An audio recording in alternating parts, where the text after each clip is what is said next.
Hi, I'm Jim Gordon, and you're watching Market 1 Minute. Joining us is Serafino Iacono, Executive Chairman and CEO for Denarius Silver. Serafino, welcome. Thank you for having me. Great to have you. Tell us how the company acquired the Lomero-Poyatos deposit and what makes it such an attractive asset. Well, the project was acquired about 12 months ago from an Australian group that had the exploration rights of the project. We knew the Lomero-Poyatos project from past history and from the past work that were done by a couple of other companies. What makes it attractive is very simple, that it's probably one of the top polymetallic deposits undeveloped in the pyrite belt of Spain. Before it became fashionable, we saw the writing on the wall that all these electric cars and all this infrastructure that everybody's talking about was going to spur up exploration and places to find deposits that have all the right metals. And Spain is one of those places. The pyrite belt of Spain is probably the number one in the world for polymetallic concessions. And this deposit was sitting with over 20 million tons of material with value of over $1,000 per ton of minerals in place. That includes gold, includes silver, it includes copper, zinc, and lead.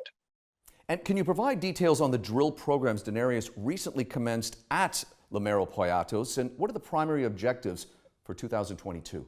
The 7 drill holes that we have done, they're confirmation drilling. The reason that we're doing confirmation drilling, this is a deposit that it's very well defined. The work that was done in the previous was done by 2 companies. They did 43-101.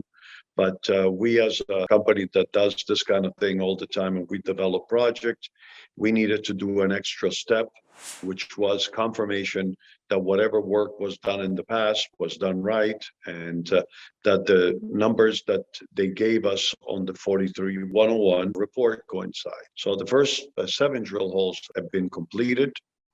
We're going to be doing another 10. That's going to be twin holes to the existing holes. So far, what we've seen, which is the good thing, is visually the mineralization is there. There is already samples that have been sent to labs to be tested.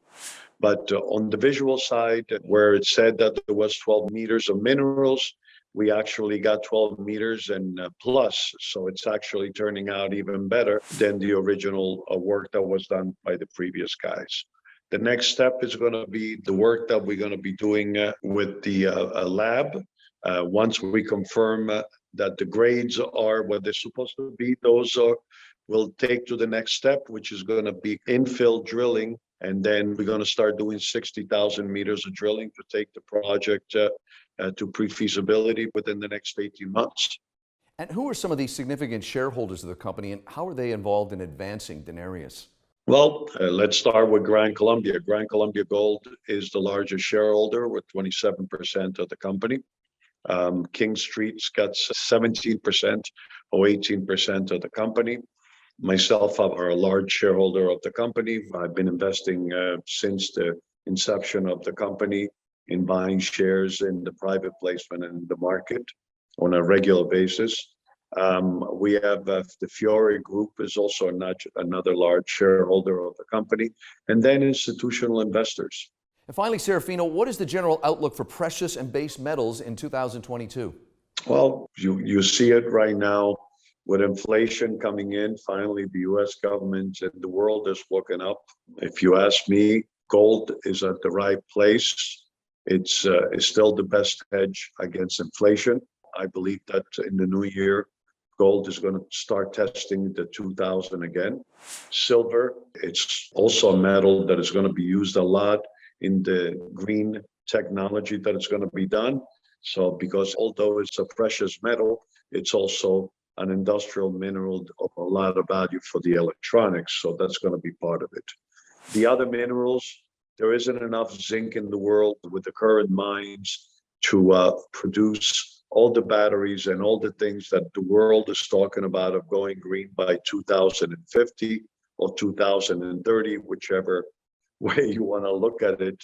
Copper is going to go through the roof.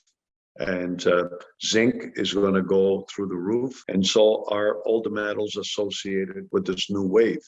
And then on top of that, you have geopolitical problems like in Peru.